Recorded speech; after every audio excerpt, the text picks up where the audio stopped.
everyone, Melticman234 here, and welcome to another Forgotten Media Halloween special, where I dig up some stuff beyond the grave. Mwahaha!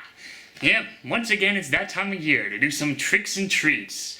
Sure, in real life there are a lot of things that can be real scary, but every now and then, especially this time of year, it's nice to have some of the more fun scares. You know, like decorating jack-o'-lanterns, putting up skeleton props, or listening to some spooky tales, like The Legend of Sleepy Hollow.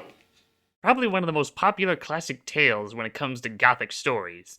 A story about a schoolmaster Ichabod Crane having an encounter with a dreaded headless horseman. Now, when it comes to that story, most people are more familiar with the Disney version that was packaged with Disney's adaptation of The Wind in the Willows.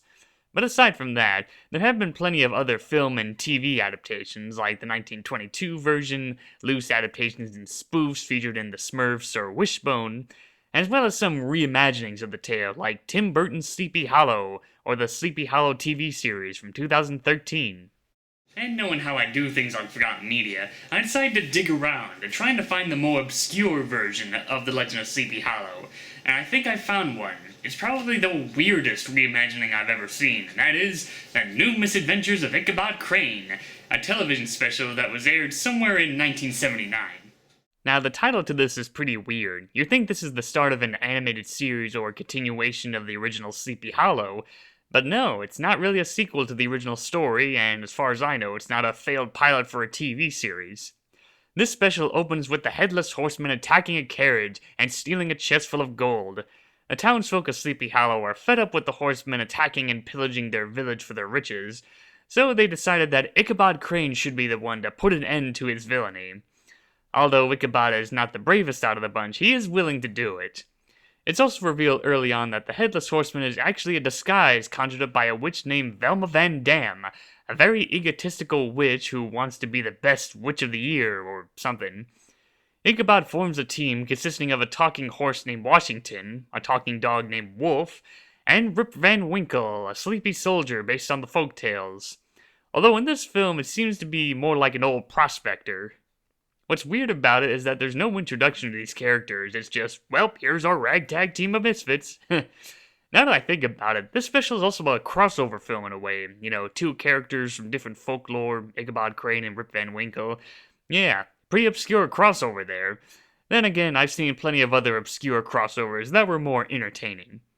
I do find it hilarious that Washington and Wolf are voiced by Pat Buntram and George Lindsay, who you might recognize them for voicing certain Disney characters, ironically being in the same movies together. And as for Rip Van Winkle, he's voiced by Danny D. Mann, who seems to be more well known for being the voice of Yukon Cornelius in Rudolph the Red-Nosed Reindeer. Anyway, after a few shenanigans, they reach an old crooked house, but before they can get a chance to explore it, the Headless Horseman shows up and scares them away, except for Rip Van Winkle, who falls asleep at the front door. While Ichabod and his team try to hatch a plan to save Rip, Velma Van Dam has him tied up and has some fun turning him into a possum, and she really loves doing it.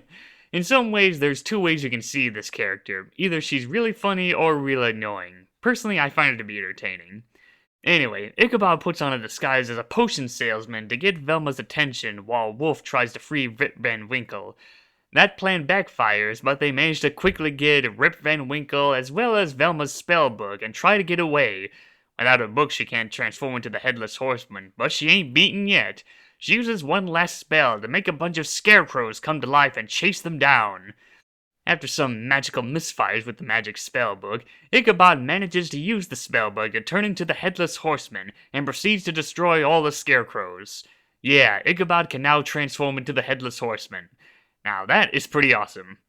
And so the film ends with our heroes returning to the town with the stolen gold, while Velma Van Dam swears that she'll get revenge one day.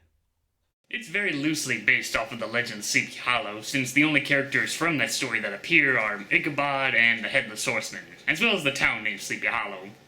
I do find it interesting how in this film they portray Ichabod as more of a leader, even though he's not the bravest. But yeah, it's a very light-hearted reimagining, but it does have some creepiness to it. The art style is very macabre, and the animation is nice and expressive, especially in the opening, where it's all dark and this creepy voice narrates the opening, before going into more lighter tone. And since the film is roughly 25 minutes long, you really don't have much to lose. My only complaint that I have with this film is that the reveal that Velma Van Dam is the Headless Horseman is revealed too early. It happens right after Ichabod agrees to go after the Horseman, and when they realize that she is the Horseman, it doesn't really have much of a big twist since we already know that ahead of time. I think this scene should have been cut to properly introduce Washington, Wolf, and Rip Van Winkle. Sure, it would have cut down on Velma's screen time, but I would have liked to see how Ichabod managed to convince these soon-to-be teammates to join him in stopping the Headless Horseman. Aside from that, I rather enjoyed this special, just for how weird it is. Would have loved to see this become an actual TV show, actually. As for its availability, it's only been released on VHS, and prices have varied from time to time. Usually it's cheap to find, so you don't have to lose your head over it. Other than that, it's also possible to find it floating around on the internet somewhere. In closing, the new Misadventures of Ichabod Crane is weird but entertaining. If you're in the mood for some chills and laughs, or if you just want to see a completely new take on the Legend of Sleepy Hollow, track this film down and give it a watch. Well, that wraps up this episode of Forgotten Media, so this is Melting Man 234 signing out, and wishing everyone a happy and safe Halloween!